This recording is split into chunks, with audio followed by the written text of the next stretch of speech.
What's up, guys? How you doing?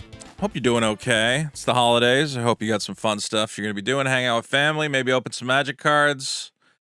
But I hate to say it. I've been thinking about the state of Magic, my favorite game, and it will always be my favorite game.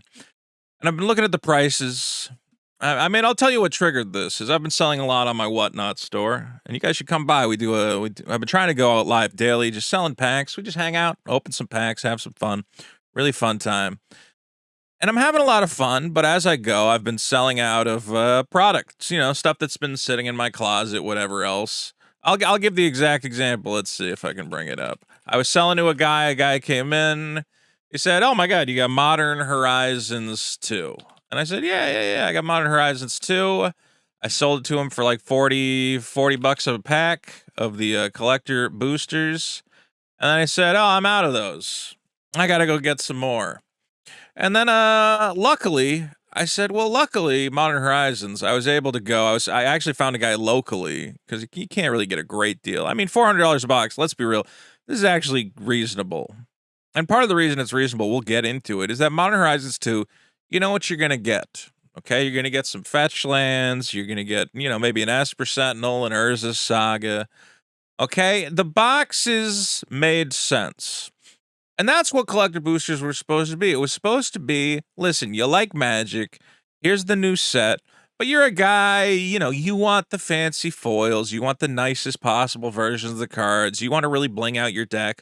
Well, here's something that costs a little extra money, but you're going to get the cream of the crop, you're going to get some crazy stuff, a couple exclusive treatments that might not be in the regular packs. Something we bought into. I think I was buying these when they first came out, 300, 350, no problem. But now I'm looking at other stuff that I want to restock and sell in my store, and I go, well, I can't. Because let's say I wanted to sell Lord of the Rings Special Edition. It is now, what's the lowest price on this? $2,400 a box. Now, you go, well, Lord of the Rings is more popular than Modern Horizons 2, and that, no. The problem is that I'm saying we allowed, but it's not like we have any say in it. Wizards decided to print lottery tickets, and it has resulted in a lot of short-term profit for them. Lord of the Rings sold incredibly. Final Fantasy sold incredibly. But I think that ultimately, in the long run, for the health of the game, this can't just be a lottery ticket simulator. If I want to buy scratchers, I can go to the gas station and buy scratchers. If I want to put money in a slot machine, I can put money in a slot machine. This is not what the card game should be. Now, there should be some level of, yes, variance and getting excited. Oh my God, I got a good pack. I paid, $30 for a pack. I got $60 worth of cards. Can you believe it? That's great. That's part of the fun of ripping packs. There should be a level of variance. The price of the pack, you should have a chance to double your money. You should have a chance to lose half your money or all your money. Okay, we get that. The problem is that we have cards that are printed as super duper monster lottery tickets. Okay? And they bring up the price of the box and make it so how do I explain this? I have over here. What do I get here? I got some right here.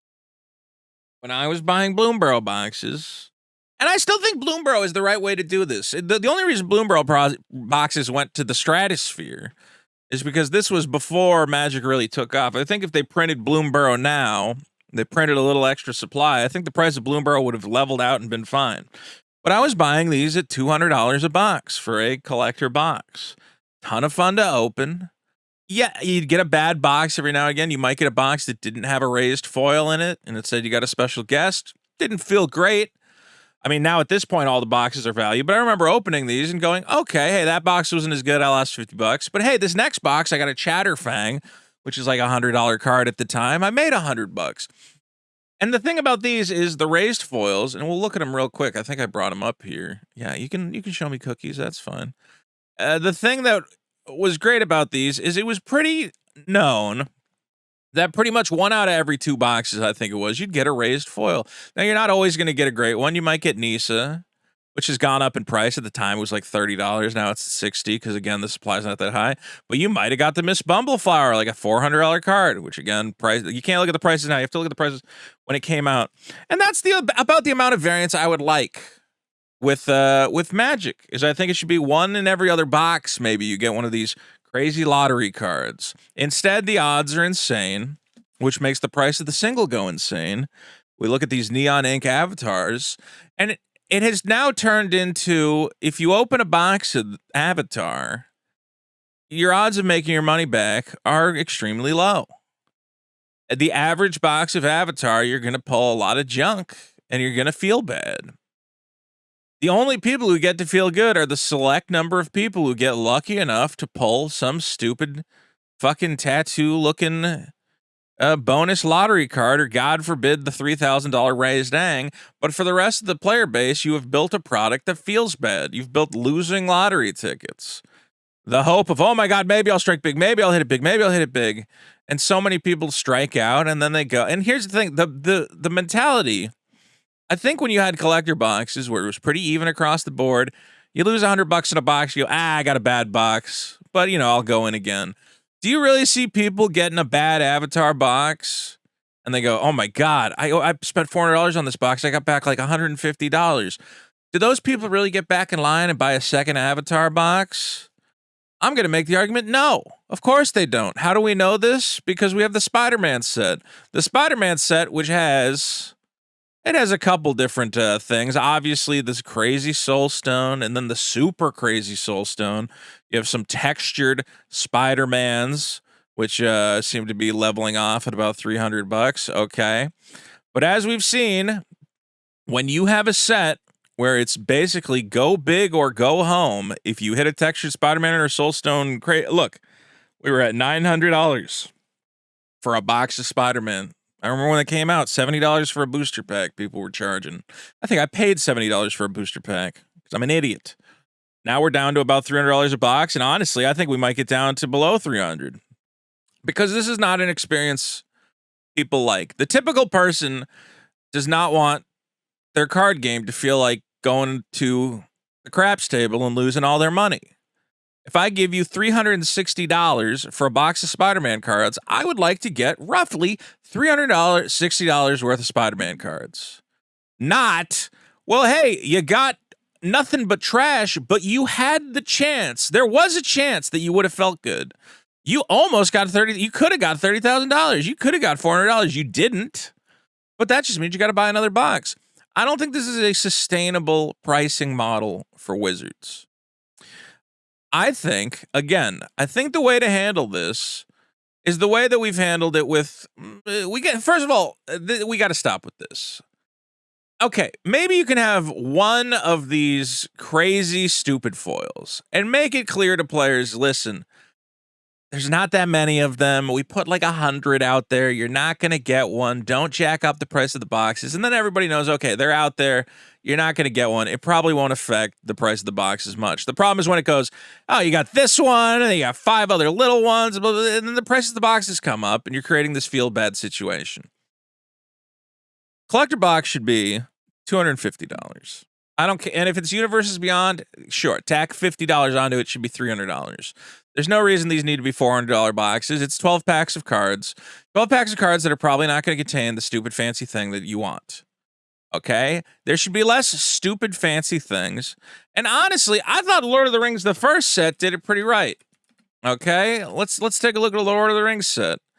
Okay? You had in the packs, yes, you have all this Commander nonsense or whatever else in One Rings, but I think putting stuff like, these nice reprints, from I don't know why they couldn't keep using these frames, and they designed the new frames for showcase cards. They look terrible, but okay, there's Surge foil versions and whatever, but basically at the end of the day, if you're looking for an Urborg Tomb of Yawgmoth, you might get one in a pack. It should be like $50, but okay, sure, it's at 80 right now for the Surge, and this is the Surge foil or no, this is the regular foil. So are these box topper only?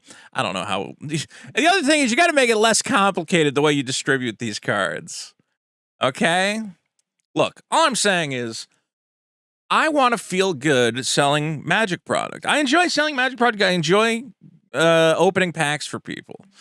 And I love when we get a hit, because when we get a hit, the customer's happy, I'm happy. I sold the pack, the customer got a great card, everybody's happy.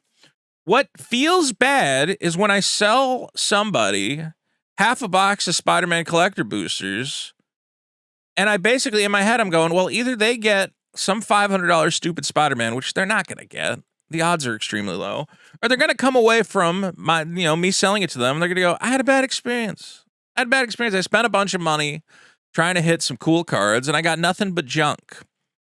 The prices of the boxes need to be level. The prices of the singles inside the boxes, and I know it's a balancing game. You don't know which cards are going to take off or whatever else. But when you front load the cards with the boxes with these $3,000 lottery cards and bring the price of the product up to the stratosphere, you're creating a feels bad situation for so many players. Let's put it another way. I'm sitting on so much Final Fantasy product right now that I went crazy, and I was so excited because I was like, oh my God, I can't wait to rip these on stream. And, we're going to have so much fun. And now I'm in this conundrum where nobody wants to buy Final Fantasy packs. Well, why do they not want to buy Final Fantasy packs? Because, again, the prices of the packs have gone to the stratosphere because you printed all these stupid magic chocobos.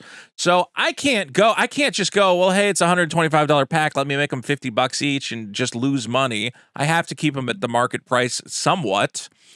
So I'm selling $100 packs, which already feels bad because when they open the pack, they get nothing but bulk rares. I feel like a piece of shit. I'm like, I just sold this guy a $100 pack of cards and there was nothing in it. And he bought a $100 pack of cards. He didn't get anything and he feels like shit. Why do you don't want your players to feel like shit. Okay? Yes, there's always going to be the feels bad of I got a bad pack. But if somebody buys 3, 4, 5, 6 packs, on average, they're going to get something back. They'll feel a little bit better. When the packs get to $100 a pack, $80 a pack, whatever it is, when everyone's chasing $2,000 stupid chocobos, you've created a feels bad situation. You've created a slot machine. You've created a lottery. And at that point, just print lottery tickets. Why are you even printing card games at that point? I think we got to stop with this. I think we got to stop with having super duper treatments. I don't think that it has an overall net benefit on the game. Okay? Because for every one guy who gets a traveling chocobo and feels like a genius, there's hundreds of guys who chased him and went bankrupt trying to get some stupid bird card. And yes, you can buy it on the secondary market, whatever else. I just think ultimately maybe one lottery card in a set. We don't need a whole set of chocobos. We don't need a whole set of alternate foil Spider-Mans. We don't need a whole set of Avatar Neon Inks. If you really want to have that stupid chase card to help generate headlines, and let's be clear, the One Ring generated headlines. Oh my God, there's only one, and all the players are going to be chasing it fine. You get your newspaper headlines, and Post Malone buys it, okay. But other than that, we got to stop gamifying the hell out of this. The secret layers, where you buy a secret layer and there's a 1 in 100 chance you're going to get a blacker lotus or a special lotus petal. I don't know. It's starting to feel really weird. I'll give another example. I just recently sold a guy, all the complete Fallout Secret Lair series. And it's just like, yeah, we opened all 3 of his boxes. We didn't get the Monovault. Does there really need to be a Monovault that's like a 1 in a million chance of getting a Monovault just to add more game? The Secret Lair, the whole point was it's just buying cards you want for your decks with a special treatment. There needs to be an additional bonus slot with a lottery card. And oh my God, and the prices go up because, maybe I'll get the fucking thing. I don't think this needs to be, look, and I'm a capitalist. I love money. I love when the price of my products go up, obviously, but there's a limit at which point the price has gone. Final Fantasy is the perfect example. The price has got to the point where, yes, theoretically, the boxes are worth $1,200, but who the fuck am I going to sell them to? You can look at the sales. It's like 1 or 2 a day on TCG Player. It's only being sold to whales. The game's becoming for whales. You don't want a game for whales. You want a game where the average player can show up, drop $250, $300 on a collector box, get most of their value back or profit a little bit and feel good. If you're just aiming this game at Post Malone, it's not good. It's not good for the future of the game. It's not good for me. I can't get more product. I want more Bloomborough boxes to sell. Edge of Eternities is $400 a box. I don't want to be selling $40, $50 collector packs. I miss buying Bloomborough packs at $20. But again, the game's become a lottery. I don't think it's healthy for the future of the game. But let me know in the comments, what do you think? Do you like the lottery era? of Magic the Gathering? Do you like having $2,400 Lord of the Rings boxes? Jesus Christ. I think they went too far. I think they went too far with the lottery, and I really, really hope they scale it back because it's getting out of hand. All right. Good luck, guys. And again, come by whatnot.com/invite/veto. Get $15 to spend just for signing up. And let's crack some packs. Bye-bye.